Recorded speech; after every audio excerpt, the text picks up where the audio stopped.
నీకు మాత్రం కరెక్ట్ కాదు బాలనాగేంద్ర. నువ్వు ఈరోజు తిన్నింటి వసాలు లెక్క పెట్టడం, వెన్నుపోటు పొడవడం, గొంతు కోయడం అనేటువంటి పదాలకి నువ్వు నిర్వచనం అవుతావని మేము కళ్ళు కూడా ఊహించలేదు. ఈరోజు మామూలుగా తను ఎన్నో సందర్భాల్లో బాల్యంతో సన్నిహితంగా ఉండడం, దాన్ని నమ్మి ఆయన ఇంట్లో మనిషి కింద ఆదరించాడు. ఈయనంతగా ఆదరించడం వల్ల ఆ ప్రకాశం జిల్లాలో ఉమ్మడి నగరంలో ఉండే కార్పొరేటర్లు సైతం ఏందబ్బా ఇది అని ఫీల్ అయ్యారే కానీ ఈతను వస్తుంటే కార్పొరేటర్లు కానీ అందరూ కానీ బాల్యానికి అన్నా ఇదిట్ట బయట ఇట్లా మాట్లాడతాడు, అది ఇది ఏది ఎన్ని చెప్పినా కూడా ఇతన్ని విలువగానే చూసుకున్నాడు. ఎందుకంటే నాకు బాల్యానికి ఉన్న సాన్నిహిత్యాన్ని బట్టి నేను చెప్తాను. రెండోది, ఇటీవల కాలంలో బాలినేని గారి ఆస్తులు 2 ఆస్తులు అమ్మడం జరిగింది. ఆ 2 ఆస్తుల్ని ఇదే బాలనాగేంద్ర అన్న నా దగ్గర పార్టీలు ఉన్నారు, నేను తీసుకొని దీన్ని అమ్మి పెడతాను అని చెప్పి అమ్మడం జరిగింది గత 9 నెలల లోపల. వాటిల్ని మామూలుగా రియల్ ఎస్టేట్ బ్రోకర్ అయితే 1% కమిషన్ ఇచ్చి బ్రోకరేజ్ అంటారు, సరిపెట్టేస్తారు. నేను ప్రత్యక్ష సాక్షిని. ఆ 2 ఆస్తులు అమ్మినందుకు దాన్ని పర్సంటేజ్ అనాలనో, లేదంటే ఏదైనా ప్రాఫిట్ అనాలనో, లేదా ఆయనకి దాంట్లో హక్కుదారుడు అనాలో కూడా నాకు తెలియదు. అంత మనీని ముట్ట చెప్పాడు. సో ఒక చిన్న ఎగ్జాంపుల్గా చెప్పాను. ఇతన్ని బ్రోకర్గా చూడలేదు, కమిషన్గా ఇవ్వలేదు, ఒక ర్యాన్సమ్ ఒక బిగ్ అమౌంట్ ఇచ్చి ఇది పరిస్థితి అన్నాడు.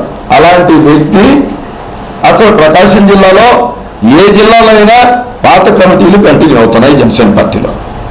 ఈరోజు కమిటీలు మొన్న కళ్యాణ్ గారు అంత సునిశ్చితంగా చెప్పారు, ఇది ఏ ఒక్కరి మీద కాదు, ఇన్ఫ్లుయెన్సర్ పనిచేయవు, ఎవరో చెప్పి ఎవరో వేశారంటే జరిగేది కాదు, చాలా ప్రక్రియతో చేస్తాము, న్యాయబద్ధంగా చేస్తాము, అంత వివరం చెప్పారు. ఈరోజు ప్రకాశం జిల్లాలో కమిటీ వేసింది లేదు, ఈయన జిల్లా అధ్యక్ష పదవి కోరుకున్నందువల్ల ఇంకొకరికి ముట్ట చెప్పింది లేదు. దీనికి కారణం కావాలి. నిన్న సడన్గా నువ్వు మొన్న ముఖ్యమంత్రి గారిని కలవడం, నిన్న నువ్వు అన్యాయంగా నిందారోపణ చేయడం, పార్టీ పదవులు అమ్ముతున్నాడని చెప్పడం, ఏ పదవి ఎక్కడిస్తే బాలినేని శ్రీనివాసరెడ్డి పదవులు అన్నాడు.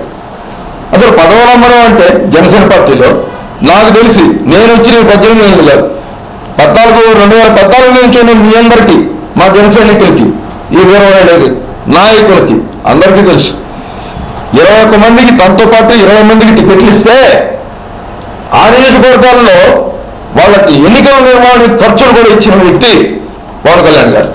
అలాంటి పవన్ కళ్యాణ్ గారు ఈరోజు డబ్బులకు పదవులు ఆయన కానీ, బాలినేని శ్రీనివాసరెడ్డి కానీ, మరొకరు కానీ, రామ్ తాళూరి గారు కానీ డబ్బులకు పదవులు అమ్మేది అనేటువంటి ఆలోచన ఇతను కల్పించాలని, పార్టీని భ్రష్టు పట్టించాలని ప్రయత్నించిన విఫల ప్రయత్నం అని చెప్పి నేను తెలియజేస్తున్నా. బుద్ధి తెచ్చుకోమని, ఇప్పటికే చెప్పుడు మాటలు, ఏదేదో డబ్బు కమ్ముడిపోయిన మాటలు మాట్లాడొద్దని చెప్పి బాలనాగేంద్రకి హితవు పలుకుతూ పార్టీని దిగదార్చొద్దని తక్షణం ఇలాంటి వ్యక్తుల్ని సస్పెండ్ చేయాలి, పార్టీ నుంచి బహిష్కరించాలని చెప్పి తెలియజేసుకుంటూ, మొట్టమొదటిసారిగా మన నెల్లూరు జిల్లాలో క్యాన్సర్ సంబంధిత సంపూర్ణ వైద్య సేవలు ఇప్పుడు మన మెడికవర్ హాస్పిటల్ నందు అందుబాటులో. అత్యాధునిక సాంకేతిక పద్ధతుల్లో దక్షిణ భారతదేశపు మొదటి హాల్సియన్ రేడియేషన్ మిషన్ తో క్యాన్సర్ కు రేడియేషన్ చికిత్స, నిష్ణాతులైన వైద్య నిపుణులు, మెడికల్ సర్జికల్ రేడియేషన్ ఆంకాలజిస్టులు, న్యూక్లియర్ మెడిసిన్ ఫిజిషియన్ అన్ని వేళలా అందరికీ అందుబాటులో. అన్ని రకాల క్యాన్సర్ చికిత్సలను డాక్టర్ ఎన్టీఆర్ వైద్య సేవ పథకం ద్వారా నిర్వహించుదురు. మరిన్ని వివరాలకు 086135003551 ను సంప్రదించండి. Medicover cancer institute, NH5, Chintareddypalem cross road, Nellore.